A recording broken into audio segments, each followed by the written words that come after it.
Skal vi smutte ind og kigge? Hej. Jeg vil rigtig gerne bestille et eller andet herinde. Hvad kan du anbefale? Jamen, det er jo meget subjektivt, hvad man godt kan lide, så du kan få nogle smagsprøver, så kan du selv tage stilling. Vil du med? Det er det, vi gør.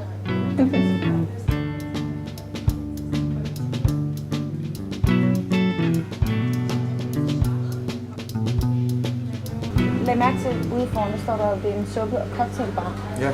Hvordan finder man idéen til sådan noget? Det gør man ved at være en lille smule naiv og uvidende, og så føle sig tiltrukket af de ting, der lige umiddelbart står foran en.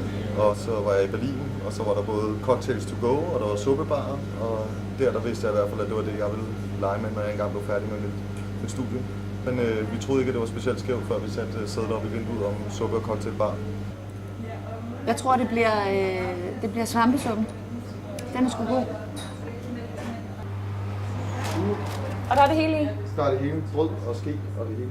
Fantastisk. Det er godt. Tusind tak for i dag. Ha' det godt. Tak. Jeg tror, det tager lidt for lang tid, hvis I skal sidde og vente på, at jeg bliver færdig med at spise. Så jeg sætter mig lige, og hvis I gerne vil tilbage til ruten, så skal I klikke